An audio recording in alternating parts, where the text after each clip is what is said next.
Merry Deconverted Man Mas and Happy New Year. Sin doesn't exist. Merry Christmas. Okay, no, that's not the entire video.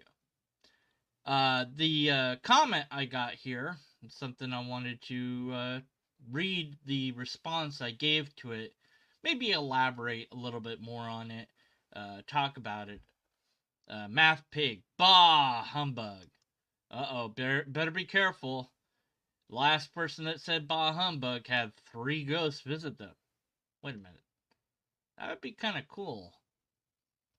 Scrooge is kind of a weird story, isn't it? I mean, if you think about it, basically the guy's scared into being good. Does it really count if you're scared into doing it? Where's the moral there? Oh well. Anyways, so let's get that up here, and Ghost One came last night. Yeah, well.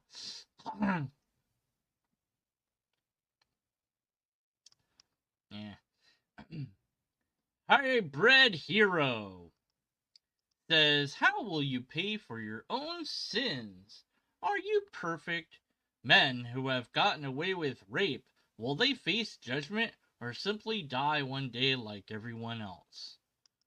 Well, Hybrid Hero, that's an interesting set of questions you've asked that are somewhat loaded and require me to unload them to be able to answer them. But answer them I did. Sins don't exist. They're made up by humans. I'm not sure what perfect would even be other than an abstract idea. People have gotten away with things that are bad, but under your system, that doesn't matter. As long as you say sorry to Jesus/God, and you are then forgiven. So it is your system, in the end, that is without true justice. As long as someone says sorry, not to the people they've harmed, not to other humans, but to God, Jesus. And of course, that requires a belief in those things. And then the punishment for non belief is the same for all other sins. There's no sin is worse than any other in God's eyes. And that's also a broken system you have, because we humans do see misdeeds. Some of them are worse than others. Our system will not always capture everyone that does not do good, nor will it reward all those who do good. I need to edit that to make it more clear, but well, anyways. But at least it tries to do something about them.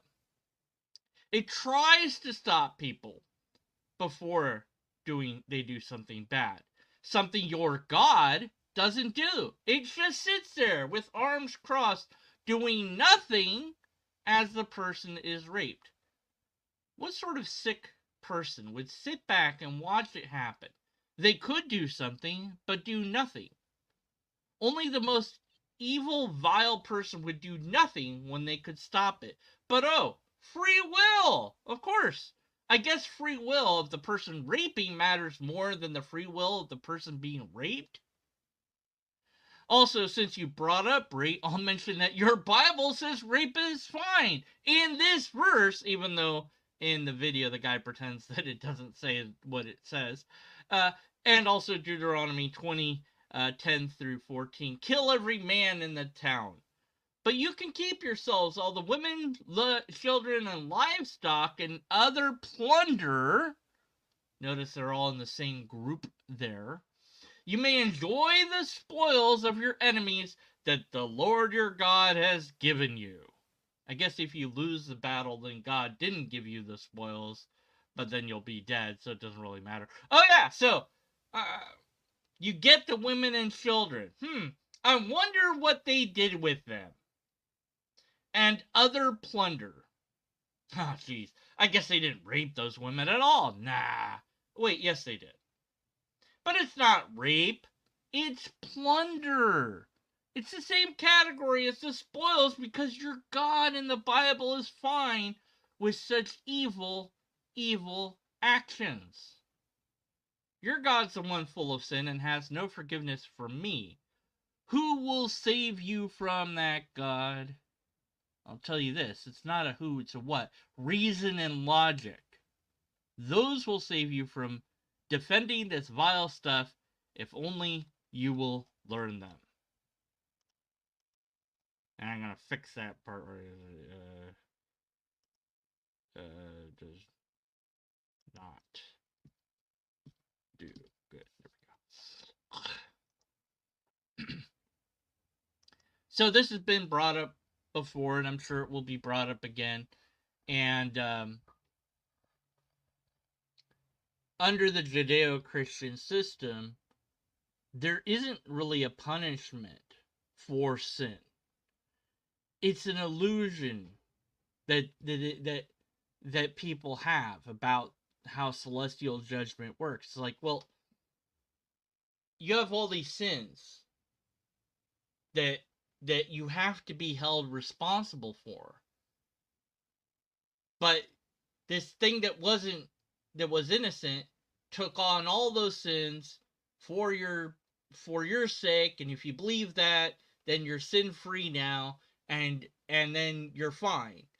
But all the other people who don't accept that will get judged for all their sins, except for you. So it's not really that the rapist will not be judged. They will be judged. But if they accepted Jesus and the forgiveness and all that, then they won't get the punishment. So they're not punished. That's what matters. That's what you're wanting the justice for. They just die like everyone else. I mean, where's the justice there? You're right.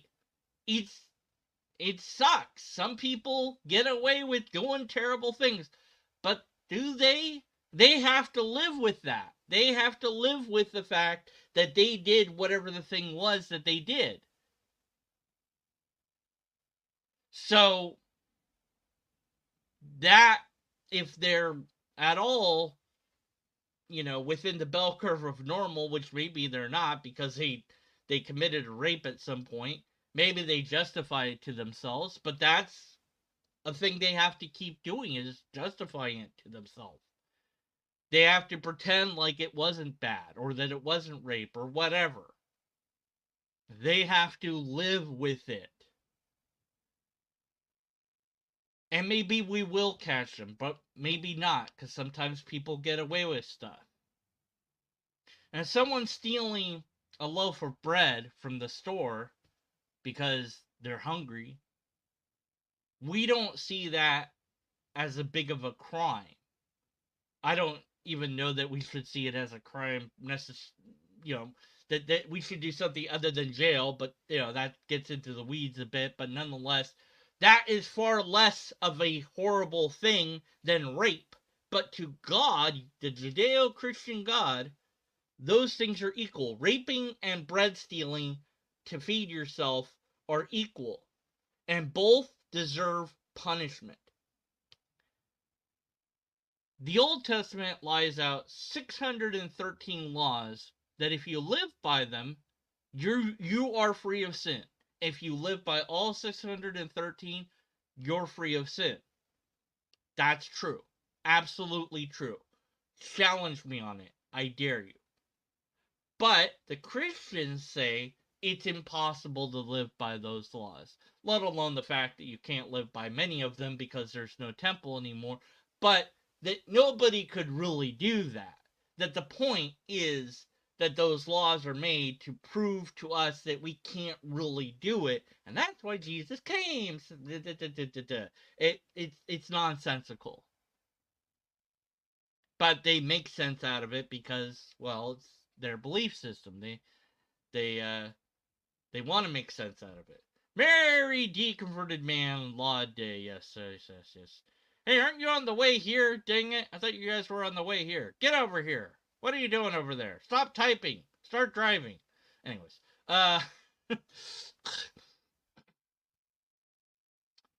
So if you were able to live by all 613 laws, then you would be perfect according to Judaism. And Christianity says yes, that's true, but you can't really do that. That you're going to fail at one of them. Of course, the Jews had ways to pay for those failures. They had offerings that they could make.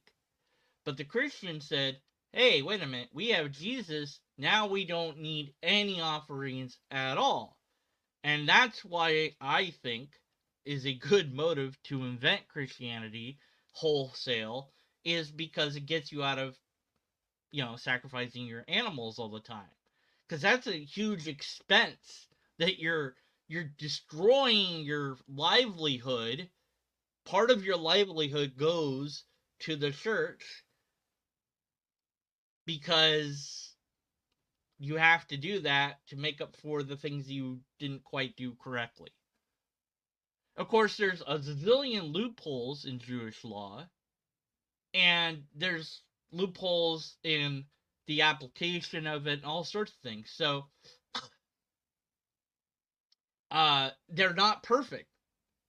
There's Lee lines, what are called Lee lines, I think, if I remember correctly, in New York. These lines of wire that are up, stretched between buildings, high in the sky, barely visible.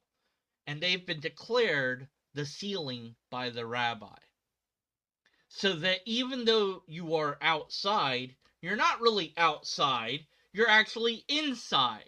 And this is to enable them to do work outside, something to do with they're not supposed to be outside on certain days or whatever the law is. So it's like, well, you're under a this lines, and these lines make up a roof even though it's not a roof, and so that gets around it. And they also have machines that they can set on the day before they're not supposed to work, so that the machine will go off and do the cooking, or the turn on the light and off the light. And so it's all an elaborate way to get around the laws. So God's just fine with that, but then makes the ultimate loopholes in Jesus, and like, you just do these things, you believe in this way, and then you're free of all the fiddliness of the Jewish law. Because, and so what this particular person is saying, well, but there's no cosmic justice. And I'm saying, yeah, and there's no cosmic justice. In fact, there is no cosmic justice as far as I know, but in your system, there definitely isn't cosmic justice. It's not like we're on the same ground. Your system's actually worse. Everyone eventually expires, and whatever you did or didn't do, that's your legacy, and you'll be remembered or forgotten, and whatever. The people that you harmed will certainly remember you negatively for as long as they can. So maybe it was a very minor thing that you did that hurt somebody else, but that person remembers it, or you remember it, and that might bring you some shame and might make you want to be a better person now in this life that matters. But if you could just say, I'm sorry, and not to the person that you wronged, but to up in the sky, and that just clears away all, oh, it's fine. Whatever I did is fine. There is a power in forgiveness. I do know that. I know that, or perhaps I believe that, but I've seen this effect at least once on video, and I've seen it in my own life, that forgiving is powerful.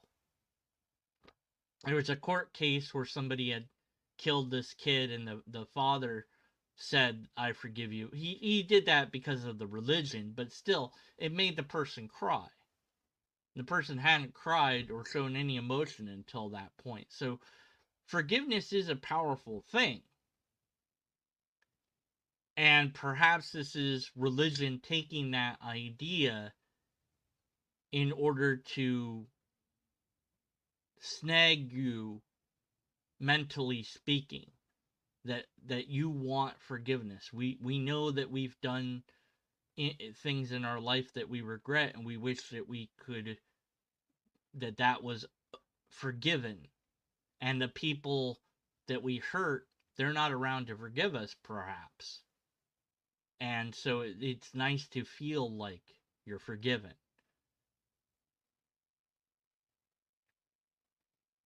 Um, so I think that is what's going on there.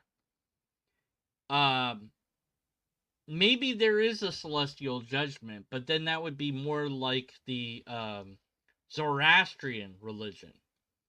In the Zoroastrian belief, they believed that if you did that, the good and bad you did was like on a scale, and so the more good you did, the more good afterlife you'd have, and the more bad, then the more bad afterlife you'd have. And so that's actually celestial judgment, if something like that happens to be true. And I think that's where this particular guy is confused with, because he's like, well, but we don't get punished for our bad deeds. Yeah, no, you don't get punished if you believe your certain magical thing. In Zoroastrianism, no matter what you believe, if it's true, everyone would get rewarded or punished based on what they did. Maybe they did enough to be balanced, so I'm not sure what happens to them then. But so I thought about this, and this caused me to rewatch the Invention of Lying movie, which, if you haven't seen it, I highly recommend it. And if you've already seen it, rewatch it, because it's funny and sad, and it's good. I liked it. The Ricky uh, Gervais, and he invents lying in the movie, and he lies about the afterlife. And I'd love to be able to believe in something, in a way, but I can't. I can't just believe. I have to have evidence. So I have no idea what happens, if anything at all. If it's nothing, there's nothing I can do about it. Whatever it is, whatever the reality is, I have no control over it. My beliefs don't matter in the face of reality. But I don't think it's a Judeo Christian system that we're told about. At least not the way that people portray it. The Zoroastrian system is a little bit nicer, but I still think it's slightly off. I don't know what would happen or how any of it would work, so it'd be pure speculation for me to say anything about it. So instead, what I would say is, let's try to be the best people that we can be for our own sake and the sake of others. To love each other as much as we can, as often as we can, for as long as we can, to as many people as we can. And that certainly will make us merry, regardless of what day it is. Peace works, let's use it. Thank you for watching. Ho, ho, ho. What does that even mean, anyways? Why does Santa say that? That's a really weird thing to say. Ho, ho, ho, ho. Merry Christmas. Anyways, thanks for watching. That's it, I'm done.